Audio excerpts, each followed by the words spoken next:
Hey guys, you're in a nutshell with me, Ina. Oh, baka naman katulad ko, no? Nagpupuyat din ba kayo sa kakanood ng nangyayari ngayon sa Senado sa Pilipinas? Sabi ko na eh. Di ako nag-iisa, no? Grabe. It's so interesting. Pero alam niyo ba, no? Don't limit yourselves with the news back home. Wag niyo lang panoorin yung mga politiko natin sa Pilipinas. Alam niyo, pati yung debate ng mga politiko dito sa Canada, specifically dyan po sa House of Commons, it really is just as interesting. Okay, ako, paminsan-minsan nanonood din ako nito, no? And I will share with you a heated exchange that happened nitong September 22. Okay, syempre, ang topic, immigration. Alam mo, sa totoo lang, may impress ka, no? Diyan sa mga MP, sa members of parliament na nandyan. Kailangan talaga, witty ka, mabilis ka mag-isip. You always think on your feet. Kasi, ang bilis ng sagutan dyan, ano? That's why I also find it as interesting. So, for this episode, gusto ko lang, no, sabayan nyo ako manood. And let me know what you think about, well, in this case, parang ginigisa ng husto ng miyembro ng mga conservatives itong immigration minister ni Prime Minister Mark Carney. Okay, nabanggit ko na to in previous episodes. Ano? Ako ang observation ko dito sa bagong talang immigration minister. Ewan ko nga kung bago pang tuturuingin, basta ilang buwan na po siya nakaupo. Ang binabanggit ko previously about her is, she hardly gives interviews.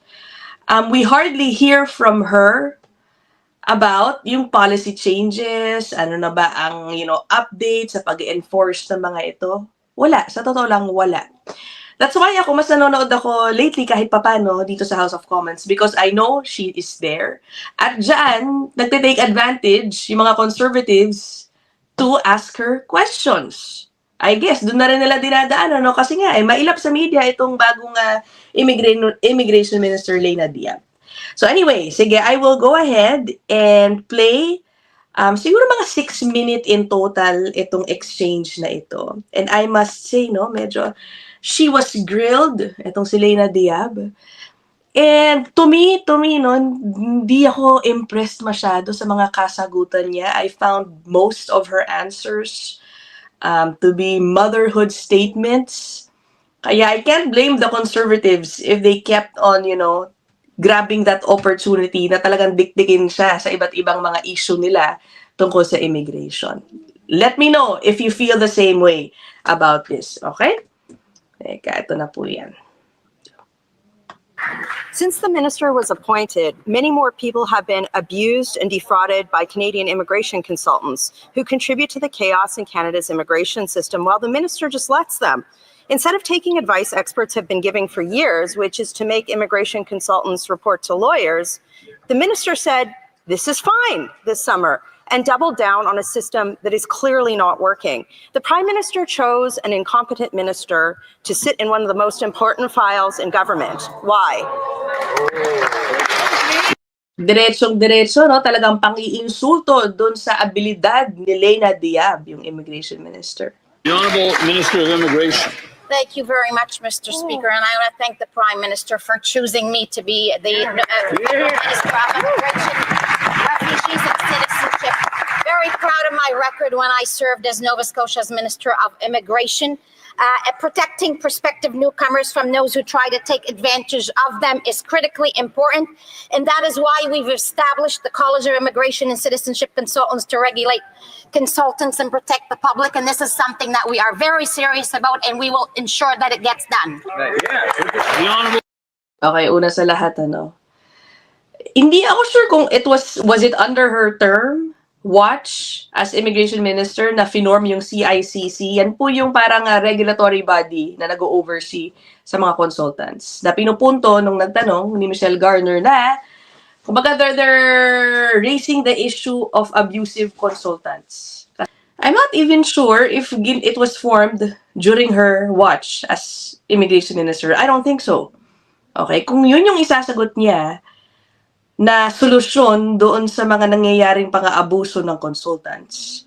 Well, the CICC has, I don't know if you would say that it's been successful in going after abusive consultants because if it was formed several years ago, then obviously it hasn't done enough. Right? Yung iba pong mga abusadong consultant, minsan na ang tagal. Kapag may nag-file ka ng complaint sa mga yan, ang tagal i-hear ng CICC. Tapos minsan, ang ipapataw lang po ay fine, and then they can go back to practicing soon after. So anyway, sige, yan muna tayo sa ngayon, okay? Patuloy natin to. Member for Calgary Nose Hill.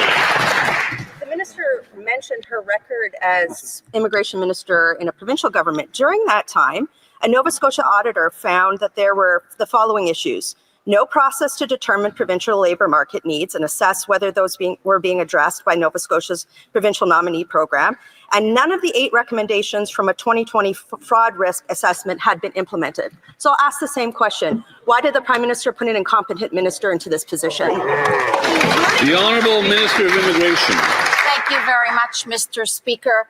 Again, I want to thank the Prime Minister. In fact, I want to thank the people in Halifax West for electing me to this Parliament.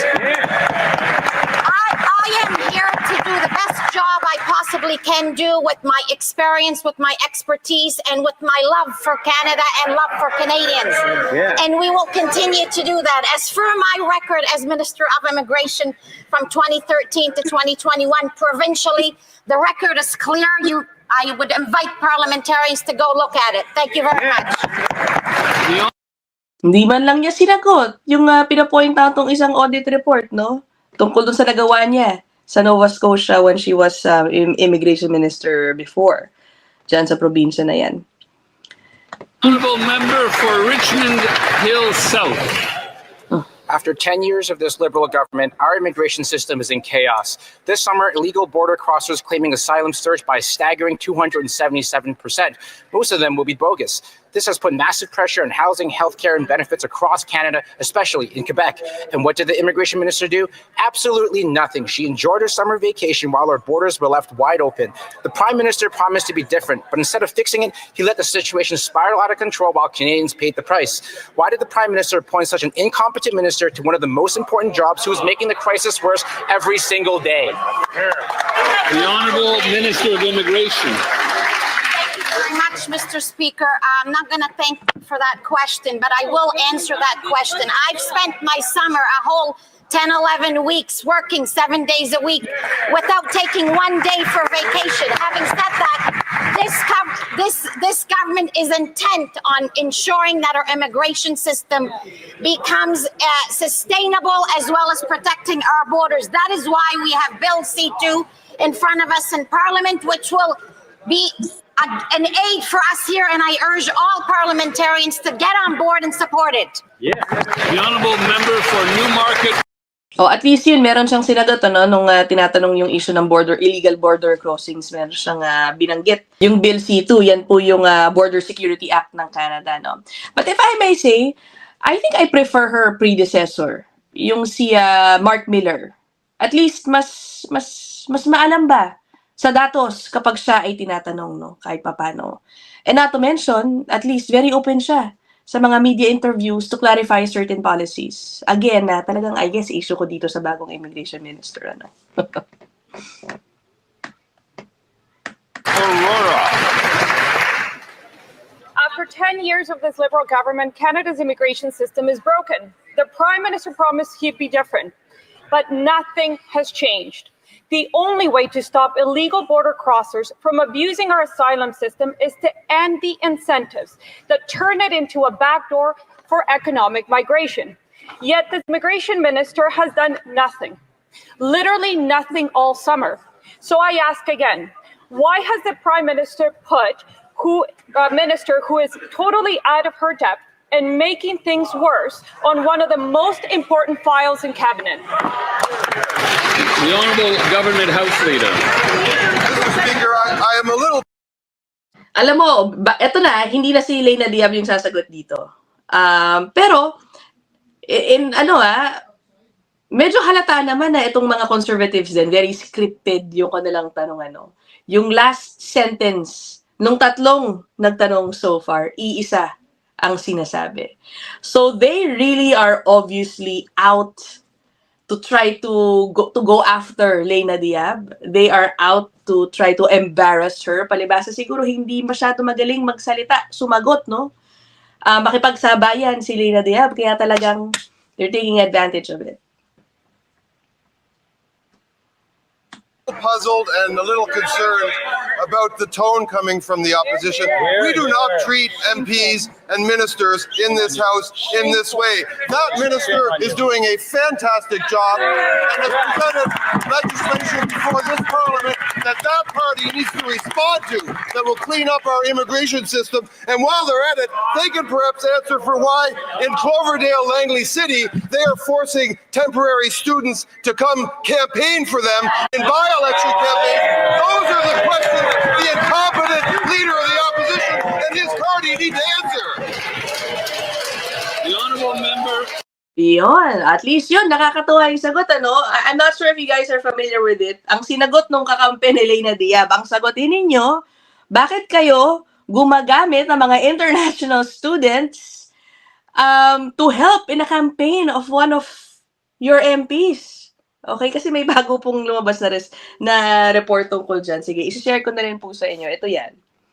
Okay, international students alleged private college made them campaign for conservative candidate noong December 2024, diba? Although it's not directly related to the issues being raised by the conservatives, it still involves immigration because it involves international students, and not to mention, ginagamit pang kampanya, diba? Ano ba yan?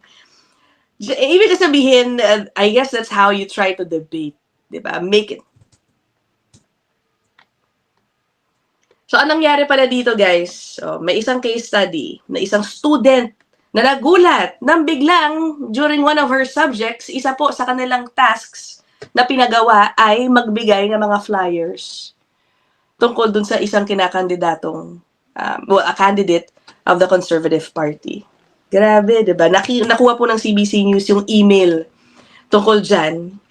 Okay, the volunteer campaign work was framed as a component of their digital media course, with one campus director suggesting it would even help them get permanent residency. Nakakaloka din yung story to, guys. Ano ba yan? But anyway, tingnan nga natin kung sasagutin ito dun sa debate. Something I think that should be raised too, diba? Siyempre, itong conservatives, kala mo, banat din ang banat tungkol sa yung mga international students being used as a factor to gaining permanent residency. Tapos gagamit sila ng international students pala, at least one of them, to campaign at sasabihin nyo, no, makakadagdag yan sa points mo to be PR. Ano ba yan? So, Langley. Mr. Speaker, the minister said she worked all summer and the system is worse. Whoa. The Prime Minister promised that he'd be different, but illegal border crossers have been surging into Canada to abuse the asylum system all work, and the minister has done nothing to stop it. She hasn't strengthened the Safe Third Country Agreement. She hasn't reviewed the benefits they receive to put a stop to the ones that come into our country. She's let the asylum seekers become even worse, and the predecessor that she followed. The Prime Minister chose to be incompetent and chose a incompetent minister for the cabinet. Why? O, tinan mo, parehong tatong na naman. Same last sentence. So, it's a script, no? It's a script, obviously. Gusto nilang pahiyain si Lena Diab. In fairness naman, no, doon sa issue ng asylum seekers, yes, maraming nag-question doon sa mga financial assistance na binibigay po sa kanila, yung mga allowance na binibigay, no? Sana nga nasagot din yun. Pero I believe yung latest data ng IRCC, malaki na rin daw po yung ibinaba ng mga nagko-cross sa borders, okay, na claiming asylum. The Honorable Minister of Public Safety. Mr. Speaker, our government is working hard to secure our borders. This morning, I had the chance to meet with the president of the CBSA, who advised that border crossings are down 60%, Mr. Speaker. We will strengthen our borders and even make it investing more resources through security screenings, as well as quickly identifying and removing those who are inadmissible. We will hire 1,000 more RCMP and CBSA officers, Mr. Speaker. We have Bill C-2 in the House right now, Mr. Speaker. If this party opposite is serious about border crossings and immigration, then they should pass it swiftly, Mr. Speaker. The Honorable Member for Hamilton. Okay, sige, dyan ko na po muna tatapusin to, no? So what do you guys think? Oh, 'di ba? Wag naman kayo puro lang Senate hearing sa Pilipinas, manood din kayo ng House of Commons. Total, nandito na tayo sa Canada, no. Let's learn their politics, how government works. Very interesting din, 'di ba, yung debate. Let me know what you guys think. Hindi lang dun sa issue ng immigration. I'm also curious to know your thoughts about how MPs go at it kapag nandiyan po sila sa House of Commons. Yun lang naman. I will end this episode here. I'll see you guys in the next one. Maraming salamat sa inyo. Bye!